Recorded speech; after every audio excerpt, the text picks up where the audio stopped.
Salut à tous et bienvenue sur votre chaîne 242 Stéphanos. Aujourd'hui est une journée exceptionnelle. Franchement, il y aura beaucoup de... Non, je plaisante. C'est vraiment une journée exceptionnelle pour moi. Je vous dis tout maintenant, après le générique.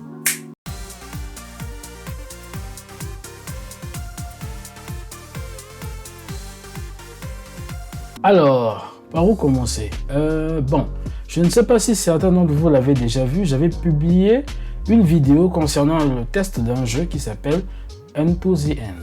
C'était un excellent jeu que j'avais testé sur le Game Pass. Et franchement, c'est vrai qu'il est un peu dur, on va pas se mentir. Mais il est excellent quand même. C'est un très bon jeu. Il faut savoir le comprendre, savoir le tester, savoir comprendre les mécaniques. Mais bon, bref, c'est pas ça le débat. C'est que quelque chose de surprenant s'est produit, c'est une première pour moi. Je ne sais pas si c'est mondial ou pas. Non, africain, je pense. Je ne sais pas s'il y a déjà eu d'autres Africains là-dessus. Mais bon, voilà, on va dire les choses telles qu'elles sont. J'ai été regardez l'image par vous-même. Voilà, j'ai pas les mots, je suis dépassé. En fait, ce qui s'est passé, c'est que l'un des concepteurs de ce jeu, à savoir Monsieur Stephen Danton, a écrit un petit message très intéressant sur ma chaîne, en bas de la vidéo. Et ça m'a vraiment intéressé. Et puis une conversation s'en est entamée entre lui et moi. Et ben voilà. Jusqu'à ce qu'aujourd'hui, je peux vous présenter enfin l'interview que j'ai faite de Monsieur Stephen Danton. Et oui, cette interview est en anglais, bien sûr, sous-titrée en français. Bon, vous me pardonnerez les fautes grammaticales, je ne suis pas un expert non plus. Et voilà quoi, s'il y a 2-3 modifications à faire, bon, on le fera. Laissez-moi toutes vos infos en bas dans les commentaires et savourez l'interview. Et on se dit après. The first question is, can you talk me about you? Who are Stephen Danton? Sure. So Stephen Dent. Well, I went to school for Canadian. I grew up in Canada. I went to school for computer science and human-computer interaction. So I know how to program, but I also spent a lot of time doing art and design. I would say fundamentally I'm an artist. I'm pretty terrified of math and stuff like that, but I like writing code because it's kind of like a really cool pencil where you can make a digital thing come to life, or basically breathe life into art. So I think that's pretty neat. After school, I went took a job at Microsoft. I worked there for 12 years as a designer. I worked on tools like Visual Studio, but also products like Windows and Office. Spent a lot of time in kind of like research, kind of concepting and envisioning teams. And then a few years ago, me and my wife Sarah started a company called untotheend, and we just released our first game called Under the End. It came out last December, and it's out on kind of like every platform. Okay. That sounds good. And can you talk me, how did you create your studio, Tuton Studio? Oh, it's pretty easy. Sarah and I just said one day, hey, let's start trying to make games. And yes. We left our jobs and sold our condo, and then just started making video games. We lived really cheaply. Yeah. We stayed with friends, stayed with family, rented little apartments. Lived in South America for a while, lived in Europe for a bit. Yeah, and we just kind of like, we're both artists. We kind of understand how to make something we think look good. And then we spent a lot of time trying to figure out how to make a game feel good. And built about 8 different prototypes of different games. And then landed on our idea for Under the End, and then worked on that for about 4 years. So, yeah, there was nothing fancy, we just decided to do it. Okay, sounds good. Wow, 2 years. Wow. Okay, and I want to know, how did you create this game, Into the End? The really good games, I precise, for everyone that can hear me right now, it's a really good game. Excellent. Well, we made it in Unity. So that was the engine we used. We wanted to make a game that made the most of 2D and a side-on view. And to us, that meant making use of high and low, as well as left and right, and then being able to see behind you, like you have a character here, here, and Okay. you go over here, and you can kind of use that as part of combat and part of the challenge. Then it was a big thing for us to make it so that you felt like you're in the world rather than like a hero or like someone who's kind of there to save the day. You're just another part of the world, and the world's going on with or without you. And so all of the creatures you meet are similar to you in that they're trying to survive, they're trying to protect their home, they're trying to gather resources, trying to protect their family. And you don't have to fight anyone in the entire game. But you can also choose to fight everyone you see. And to us, that was very important from a storytelling experience perspective, that as the father and a warrior, you could make these decisions as to how you wanted to role play and who you wanted to be when you get back home to your family. Okay. And then lastly, we tried really hard to make a game that was challenging, but had a lot of the difficulty settings were designed into the gameplay. So there's a lot of indicators. If you are observant and look at it the right way, that show you that guys don't want to fight. In the training, we teach you techniques that make the combat easier. We use friendly fire. A lot of the harder challenges can be avoided if you explore a lot, get items, then you can pass attack counters. You can use weapons that enemies use against you against them, run from encounters. We also allow you to slow down the speed of combat. That was another big thing for us, that a lot of games have difficulty settings like easy, medium, hard, or the difficulty sliders, and those are cool.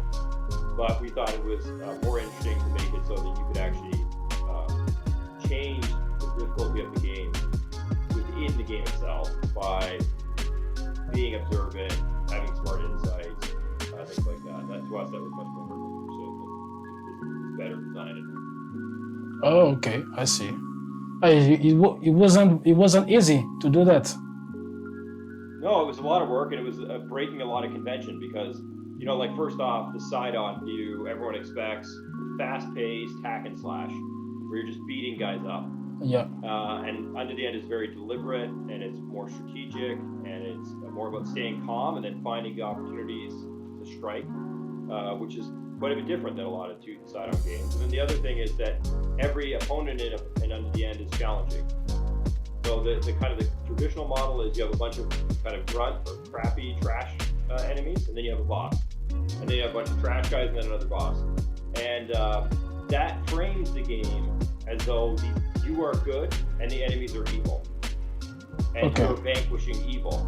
But that's not what the story we want to tell. Like in Unto the End, you're a character, and the other characters are there too. No one's better or worse than the other.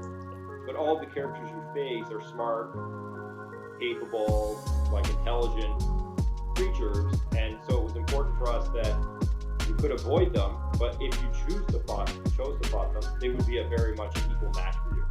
That no one was just there, you know, as kind of fodder or just to be killed. And then the choices you make actually ultimately impact kind of later encounters and stuff like that. So, yeah, that was like a big focus, I guess, for us. Okay, I see. And I would know, does it easy to be an indie developer? No, being an indie developer is very hard in that you're often all on your own, right? And Yeah. you don't have. I mean, it's good to be on your own too because you can make decisions and you can move quickly and stuff. But being all on your own is hard as well. On the other side, because you don't have any support, you have to do everything on your own. Everything that can be a challenge. You have to figure out how to do it. And then there's just like, how do you stand out, right? So one of the big challenges for us was doing a lot of different things, like how enemies are built. We have no HUD. Everything is designed to be immersive in the world. All blood, the damage shows up on the character. The game tries really hard to give you an experience that feels like The Father. It's not designed to be conventionally fun or just something you kind of like pass the time by kind of hacking and slashing through. And so that's unconventional. When you do something unconventional, it's risky. We didn't follow the Dark Souls model in terms of like you have fires, and then if you die, you go back to that fire. We have kind of a nuanced save system of like you get regular checkpoints, but if you're bleeding, the whole idea of just being able to not fight things, be able to skip past bosses, that means that not bosses, skip back past fights. that means that if you want, you can get through the game very quickly, right? Which is a risk, because then it's like, well, maybe people will finish it too quickly and they won't see enough stuff. And we put in 3 endings in total and a mode that you can unlock that's like a totally different way of playing. But we don't tell anyone that. Yeah. We want people to have that experience of finding that on their own. Yes. Because that's what makes games magical, right? Games are magical because it's your experience and you figure out interesting things about the world that the creators have put there for you. Yes. Otherwise, you're just kind of going on like an amusement park ride, or you're being told what to do. And that to us is not as fun. And so we took a ton of risks, and being an indie in general is risky because you're funding it yourself, you don't have a lot of support, you're on your own, and there's a lot of really smart people doing it as well that you're competing against. You're trying to kind of stand out amongst, and that is always difficult. So, yeah. Okay, sounds good. Oh, I didn't know that is 3 different endings in this game. But I will say by myself, yeah. Cool. It's like a challenge. Yeah, absolutely. And I want to know, what is your goal? In life or just with video games? No, in video games. Maybe if you tell me in life, no problem, but first in video games. Yeah, in video games, I mean, I just want, Sarah and I really just want to keep making games that are very much focused on the experience. They try to immerse players in a world and a space that is interesting and kind of challenges them in different ways. We want to keep kind of pushing the idea of experiential storytelling. So to us, that is setting up a world for the player to be in, and then allowing them to make decisions within that world that result in a story that they could tell a friend, rather than having a set script that they have to play through, and regardless of whether they agree or disagree with the decisions in the script, they have to go along with it. And to me, the experiential storytelling, sometimes you can call it environmental storytelling, or interactive storytelling, I think those are much more powerful and much more suited for video games, because you as a player are controlling the main character, and you have agency over the character, and I think it's important that you can make decisions like killing or not, or using an item or not, or running or not. And to us, that was a lot of work to do. There's over 100 decisions in Unto the End besides fighting. Testing it was a lot of work, but that's kind of the goal going forward, is to do more of that kind of stuff. One thing I will say is not a goal is some players found Unto the End frustrating. And when I hear that, I don't know if they mean more frustrating than other games, or if they just found it frustrating, but they also find other games frustrating. But the idea of Unto the End was never to make something frustrating, and I think as a creator, it's always a little bit sad. I get a little bit sad when I see someone frustrated with the game, because what I want them to feel is challenged, but not frustrating. And so I think our next game will pay better mind to making something that is less demanding of players, and maybe quote unquote easier. I don't like using that word, but I don't think it's easy and difficult. I don't think are easy and hard. I don't think are really well understood terms. But yeah, I think something that is a little more experiential focused and not challenging, I guess. Okay. I see. Well, I have just one last question. Just one. Okay. Do you have any advice for everyone who wants to start in a game industry? Yes. I mean, I don't know if this is good advice or not, but it's definitely advice. I would say if you want to get into a big studio, making big AAA games, then it is good to spend time making things that align with those AAA games. So do things like level design. If you want to be a designer, spend time really understand programming, kind of modern graphics, spend time learning computer science, understand things like performance and memory management, time complexity and data structures. Those are the things that in a big company you'll have a very focused role doing a small set of things. So you need to be a specialist at some level in order to add value to a big company. If you want to be an indie, then I would suggest making games and making small games, as small as you can. Like Sarah and I, as I said, built 8 level I share them with friends and stuff. Make those, keep them to like 3 to 6 months, get them finished. Don't worry about graphics. Don't worry about making them look AAA or anything like that. Focus on gameplay. Focus on making the input. People massively underestimate how hard it is to make a game feel good when you move a character. And when I say feel good, I don't mean feels like another game. Yes. That's different. I mean, feels like how you want it to. So like in Unto the End, the main character feels heavy and feels like, you know, he's a big man moving through a world, and there are consequences to his action, and that takes a lot of time to do. So spend time doing that, because every game, you know, for the most part, every game has a character that moves. And that is the thing the player does the most, and that has to feel the way you want it to feel, so the player is appropriately immersed and their expectations are set up and stuff. So make games, keep them simple, but focus on kind of input controls and overall feel, and just get them out there. Send them to friends, get feedback, and then make more games. And I guess the last thing I would say is trust yourself. There's a lot of people in the game industry that are good, but there's a lot of people in the game industry that aren't very good. They're there to take advantage of people. They want to promise you lots of things, but not deliver. They want to say they'll give you money, but then not give it to you. They'll say they'll help you, but then they'll steal your ideas. So you have to be very self-confident in that you have good ideas. Don't rush. Like don't be too anxious. Take your time. Get really good. Really seek out other people that you respect. Get their feedback, and you know, just keep at it. It is incredibly hard to make games, and then it's even harder to make games successfully. So don't go into it thinking it's going to be easy. But if you stick with it, you have a decent shot. Okay, it's very good advice. Yes. Okay, I'm very good. I'm very, very happy to have this interview, and I think it's the last for me today. And thank you very much for this interview. And thank you. Have a nice night. You too. My pleasure. Absolutely. Really great to chat. Thanks so much. Thanks.